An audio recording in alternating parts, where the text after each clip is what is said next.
मैं खुद को दुनिया का सबसे बदकिस्मत इंसान समझता हूँ, क्योंकि जब तक मेरी माँ ज़िंदा रही मैंने कभी उनकी कदर ना की।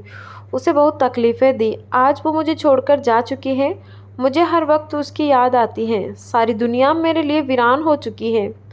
मैं बचपन से ही बहुत ज़िद्दी रहा हूँ। कभी स्कूल जाते हुए ज़िद करना, कभी खाना खाते हुए नखरे करना कि मुझे ये नहीं खाना है, वो नहीं खाना है।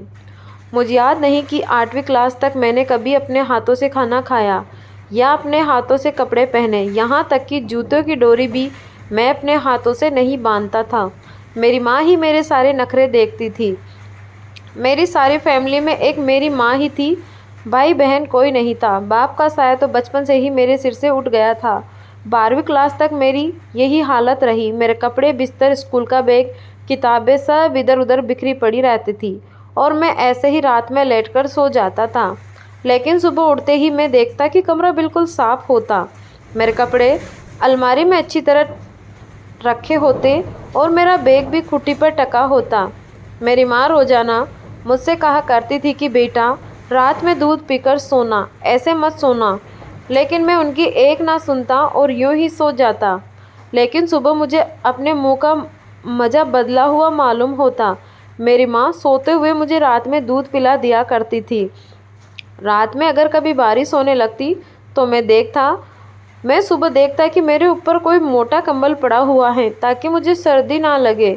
मुझे घर में हमेशा दो चीज़ों से बहुत ज़्यादा चिढ़ थी।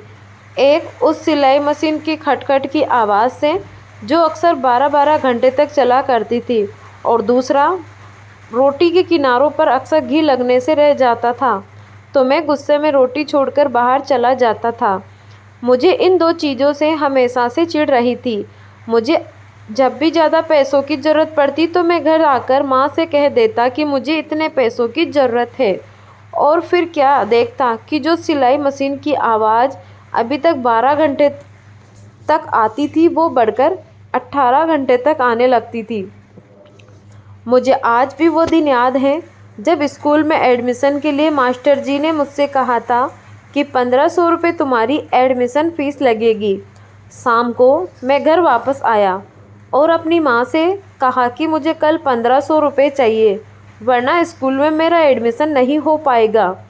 इतना कहकर मैं अपने कमरे में जाकर सो गया। उसी रात 2 बजे मेरी आँख खुली तो घर के बरामदे से मुझे किसी के रोने की आवाज़ सुनाई दी। मैं उठकर बाहर गया तो देखता हूँ कि मेरी माँ मोटे शीशे का चश्मा लगाए बहुत देर से मशीन की सुई में धागा डालने की कोशिश कर रही हैं और उसकी आंखों से आंसू भी बह जा रहे हैं। माँ की ये हालत देखकर मेरी तो रूह कांप गई। मैंने माँ से कहा कि माँ, इतनी रात हो रही है, आप अभी तक काम कर रही हो? मेरी आवाज़ सुनकर माँ एकदम से चौंक कर मेरी तरफ देखने लगी और दुपट्टे से आंसू साफ करते हुए मुझसे मुस्कुराकर कहने लगी, अरे बेटा, वो सामने वाली जो तुम्हारी काजल आंटी हैं, उनके यहाँ कल शादी है। उन्होंने कहा था कि अगर मैं उन्हें 2 सूट कल तक सिलकर दे दूँ तो वो मुझे 1500 रुपये देंगी। लेकिन देखो ना, ये कमबख्त धागा सुई में जा ही नहीं रहा। मैं बहुत देर से परेशान हूँ।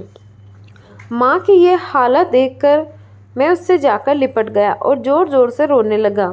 मेरी माँ ने सिर पर हाथ फेरते हुए कहा, बेटा, तुम परेशान ना हो, मैं तुम्हारे पैसों का इंतज़ाम ज़रूर कर दूँगी।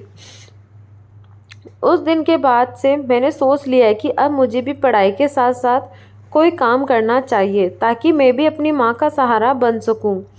इधर मेरी पढ़ाई मुकम्मल हुई तो मुझे एक अच्छी नौकरी मिल गई। मैंने जब घर आकर अपनी माँ को नौकरी के बारे में बताया तो वो बहुत ज़्यादा खुश हुई और फिर चीनी के डिब्बे से 20 रुपये निकाल कर मुझे दिए और कहा, बेटा जाओ जल्दी से इन पैसों से मिठाई ले आओ, मैं आज अपने हाथों से तुझे मिठाई खिलाऊंगी। एक दिन मुझे ऑफिस में बहुत ज़्यादा काम पड़ गया और मैं रात में बहुत थका हुआ घर आया। मैं जूते पहने पहने ही बिस्तर पर लेट गया और फिर मेरी आँख लग गई।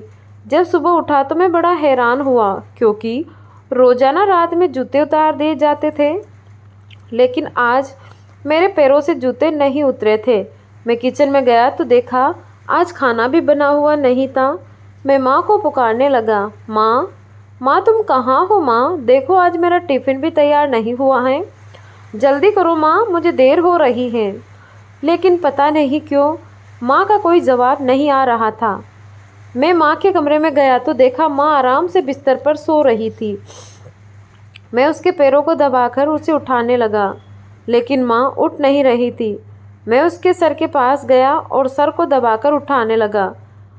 मैं बार बार उसे पुकार कर कह रहा था कि माँ जल्दी उठो, मुझे भूख लगी है। रात में मैंने खाना भी नहीं खाया था, मेरा टिफ़िन भी तैयार नहीं हुआ है। जल्दी से उठो माँ। लेकिन पता नहीं मेरी माँ को क्या हो गया था कि वो उठने का नाम ही नहीं ले रही थी। बहुत देर के बाद मुझे मालूम हुआ कि आज रात मेरी माँ उठने के लिए नहीं सोई थी, बल्कि वो हमेशा के लिए सो चुकी थी। मेरी माँ मुझे छोड़कर जा चुकी थी। मैं वहीं खड़ा चीख चीख कर रोने लगा। मेरी सारी दुनिया लुट चुकी थी, क्योंकि मेरी माँ के सिवा मेरा कोई नहीं था। माँ के बगैर वो घर मुझे काटने दौड़ता था। इसीलिए कुछ दिनों के बाद मैंने वो घर भी छोड़ दिया। आज मेरी माँ को मरे 3 साल हो चुके हैं। अब मुझे अपने कपड़े खुद धोना पड़ता है, खाना खुद ही बनाना पड़ता है। अगर रात भूखा सो जाऊं तो कोई मुझसे पूछने वाला नहीं कि बेटा भूखे क्यों सो गए थे।